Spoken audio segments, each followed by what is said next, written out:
Hi guys, welcome back to my channel women's Paradise. So ఈరోజు వచ్చేసి నేను వీడియోలో షేర్ చేయబోతున్నాను ఒక తెలంగాణ స్పెషల్ రెసిపీ అన్నమాట. సో సర్వపిండి అన్నమాట అది. సో దానికోసం ఇక్కడ నేను కొన్ని నువ్వులు అండ్ కొన్ని పల్లీలు తీసుకున్నాను. అలాగే కొంచెం పచ్చిమిర్చి అండ్ ఆనియన్ చిన్న చిన్నగా చాప్ చేసి తీసుకున్నాను. సో మనం ఇక్కడ ఏంటంటే ఆనియన్, పచ్చిమిర్చి అండ్ జీలకర్ర కొంచెం మిక్సీ పట్టుకొని వేసుకోవచ్చు. బట్ ఇక్కడ నేను చిన్నగా చాప్ చేసుకున్నాను, అది మన ఇష్టం అనమాట. అండ్ కొంచెం కరివేపాకు, కొత్తిమీర కూడా తీసుకున్నాను, చిన్నగా చాప్ చేసుకోండి. అండ్ జింజర్ గార్లిక్ పేస్ట్, కొంచెం ధనియాల పౌడర్ అనమాట. ఇది వచ్చేసి కొంచెం శనగపప్పు అండ్ కొంచెం పెసరపప్పు నానబెట్టి తీసుకున్నాను. సో ఇలా ఇవన్నీ ప్రిపేర్ చేసుకోండి. సో మనం ఇక్కడ ఆనియన్, పచ్చిమిర్చి, జింజర్ గార్లిక్ పేస్ట్ అండ్ జీలకర్ర కూడా మిక్సీ పట్టుకొని వేసుకోవచ్చు, అది మన ఇష్టం అనమాట. సో ఇక్కడ మాత్రం నేను చిన్నగా చాప్ చేసి తీసుకున్నాను. సో నెక్స్ట్ ప్రాసెస్ వచ్చి మనం ఇక్కడ బియ్యం పిండి తీసుకోవాలి. సో బియ్యం పిండిని ఆడిస్తాం కదా, సో మనకి ఇలా ఫ్లోర్ వస్తుంది, rice flour. So rice flour నేను ఒక గ్లాస్ తీసుకున్నాను. సో దీంట్లో వచ్చేసి కొంచెం సాల్ట్ యాడ్ చేసుకుంటున్నాను. అండ్ నెక్స్ట్ వచ్చేసి కొంచెం చిల్లీ పౌడర్. సో నేను మిర్చి స్పైస్ సరిపోదని కొంచెం హాఫ్ స్పూన్ చిల్లీ పౌడర్ కూడా యాడ్ చేశాను. అండ్ కొంచెం జీలకర్ర వేసుకున్నాను. ఇవన్నీ ఒకసారి మంచిగా మిక్స్ చేసుకొని ఉంచుకోండి. సో ఇప్పుడు వచ్చేసి మనం ఇందాక ప్రిపేర్ చేసి పెట్టుకున్న పల్లీలు అవన్నీ ఉన్నాయి కదా, సో అవన్నీ యాడ్ చేసుకోండి. నేను ఇక్కడ పల్లీలు వచ్చేసి కొంచెం క్రష్ లాగా దంచేసి వేసాను.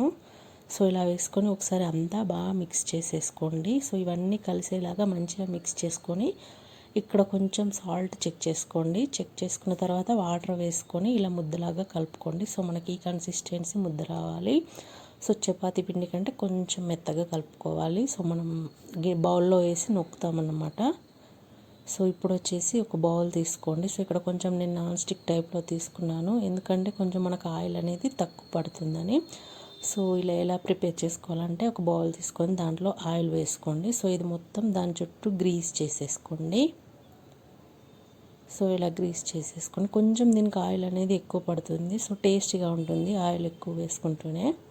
సో ఇప్పుడు కొంచెం పిండి ముద్ద తీసుకొని సో మనకు ఆ బౌల్కి ఎంత సరిపడుతుందో అంత తీసేసుకొని సో కొంచెం లావుగా మనకు ఒక 3 చపాతీస్ కలిపిన 2 చపాతీస్ కలిపిన ఎంత మందంగా వస్తాయో సో అంత మందంగా దీనిపైన నొక్కేసుకొని ఇలా హోల్స్ పెట్టుకోండి. సో హోల్స్ పెట్టుకుంటే ఏంటంటే మనకి ఈ సర్వపిండి అనేది మంచిగా ఈవెన్గా కాలుతుందన్నమాట. సో ఇలా వేసేసుకొని ఇలా మొత్తం మంచిగా హోల్స్ పెట్టేసుకోండి. సో ఇలా పెట్టుకొని కొంచెం ఆయిల్ తీసుకొని ఈ హోల్స్లో వేసేయండి. సో అప్పుడు మనకు ఈవెన్గా మంచిగా కాలుతుంది, రోస్ట్ అవుతుంది అన్నమాట. సో ఇలా ఒక్కసారి మొత్తం ఆయిల్ గ్రీస్ చేసేసుకోండి పైన. సో ఇది చాలా టేస్టీగా వస్తుందని మీరు కూడా ఒకసారి డెఫినెట్గా ట్రై చేయండి, మీ అందరికి కూడా చాలా బాగా నచ్చుతుంది.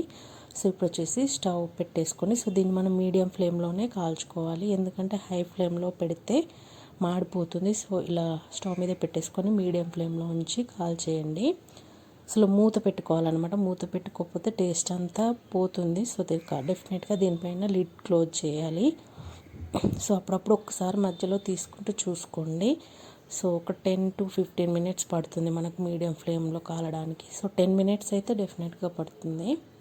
సో మీడియం ఫ్లేమ్ ఆ సిమ్లోనే కాల్చాలి, హై ఫ్లేమ్ పెట్టకూడదు అస్సలు.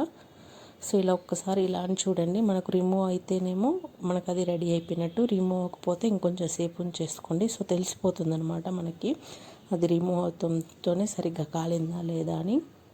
సో చూడండి ఇక్కడ సరిపిండి అనేది రెడీ అయిపోయింది. సో చూడండి మనకి ఎంత బాగా వస్తుందో.